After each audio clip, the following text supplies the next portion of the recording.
Tay, ipapaalala ko lang sa inyo, ha? Kasi bata pa ako noon. May edad na rin kayo noon. Inabot nito, and you know better than me. Naalala niyo nung araw, meron tayong Mayor Mel Lopez. At ang isang hamon sa Maynila nung araw, maraming basura sa Maynila. Tama? Sa galit ng taong bayan, binoto si Alfredo Lim.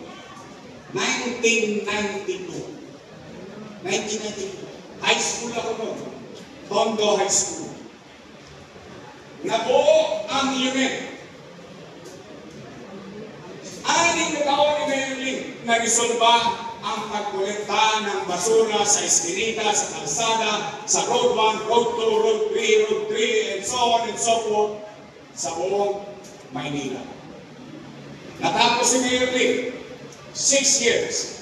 Siyang na taon ni Rico Atienza, unit ulit.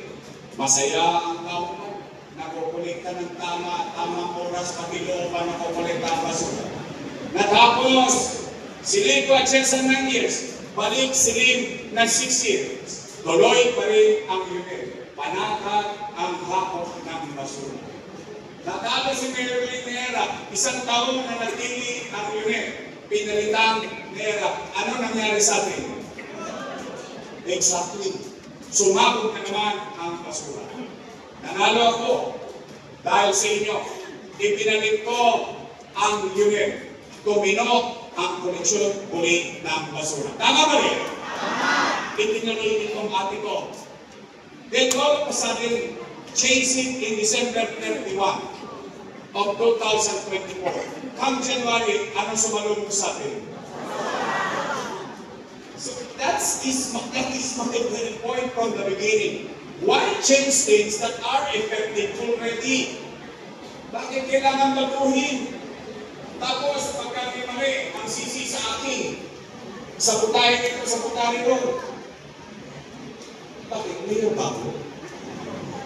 Di ba sila nakaupo? Tama mali? Nay. Anong pinalit sa akin nila? Panghakot ng buhangin. Di ba? Hindi makapasok sa looban. Nasa labas na. Tay, yan basura. Ito naman, lalabing dito lang ang LGU sa buong Pilipinas, buong Metro Manila. Panglabing dito ka tayo. Ayan, sa aking pagaling yan, hindi. Philippine Statistics Authority.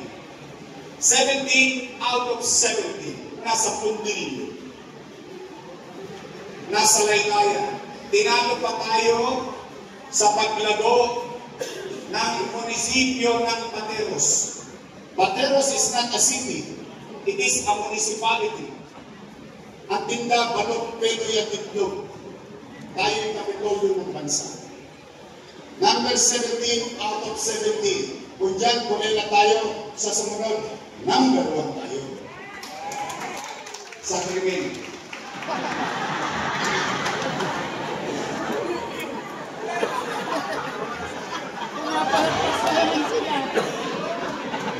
We are now number 1 in crime index in Southeast Asia. Not Philippines. Not Philippines, ha? Manila. Tingnan niyo po yung ibang syudad yan. Meron din dyan ibang bahagi ng Pilipinas.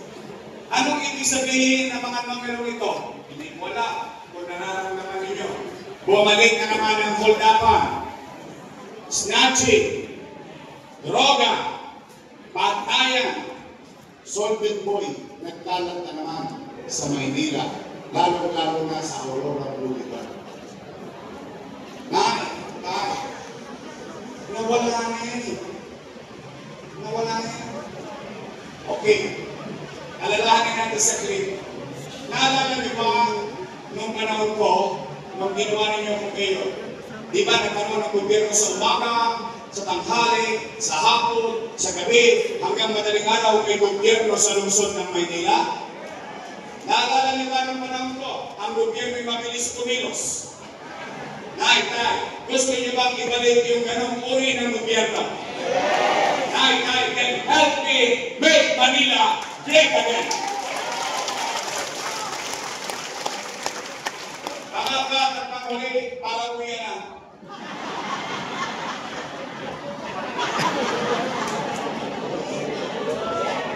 Malamang daw, maraming titila po ng kaldero. Wala nagsayo. Nandito lang ang pagchismisan ng iyo. Hindi, pero hindi pinakamahalaga. Sabi bakit? Usapin ang pera ng taong ba rin? Mahalaga ba sa inyo yan? Dapat lang. 9, 5. Nakalulungkot isipin na itong mga dati kong kasama ng inyong congressman na pastor, ng araw, puro yung papuri. Papuri sila ng papuri sa akin. Papuri dito, papuri ron. Papuri rito, papuri ron. Papuri. Ngayon, ako na ang pinakamasama sa paningin nila. Anong sabi? Si Yorme, maraming iniwang. Narinig niya? Narinig ko rin eh. Sinabi ba nila? Mapanood ko din eh. Ano? Gusto niyo bang marinig ang sagot? Dapat na. Gusto niyo bang marinig ang sagot sa atin mismo? Dapat din. Why? Leaders should be held or own responsibility. Ano ibig sabihin? Ang mga leader as a matter of universal good, sa mga lahat, kapag ikay may isang bagay na ginawa, kailangan mong panindigan. At sabihin mo sa taong bayan, ano ang dahilan? At hayaan mo ang taong bayan ang magdesisyon kung ikaw ay mali o tama. Ang leader should own responsibility. Hindi para magturo. Sisi dito, sisi doon, sisi dyan, sisi doon. Eh dapat maninisid ka doon sa kagtata kasi kung sisi ang gusto mo. Hindi na. Free talk lang. You should only let the people decide. Because it is not up for you to stay. It is up for the people if they want you to stay. Now, ano? Aamin lang kayo ha. Taas ang kamay ng may anak dito. Aba, talaga mo kayo? Alam mo, may asin pa ko. Yung iba sa yung mukha ng tuba, tinaganan ko. Sino may anak? Taas ang kamay. May pamilya kayo? Meron kayong mga mahal sa buhay? Real talk. Nay. Pag walang nakakain ng pamilya, gagawin nyo yung paraan. Di na. Itatawid nyo. Iraraos nyo. Nay. Totoo ba ang kasabihan na isang ina o isang mama? Isang magulang. Susunod mo na lang, bibigyan mo pa sa akin.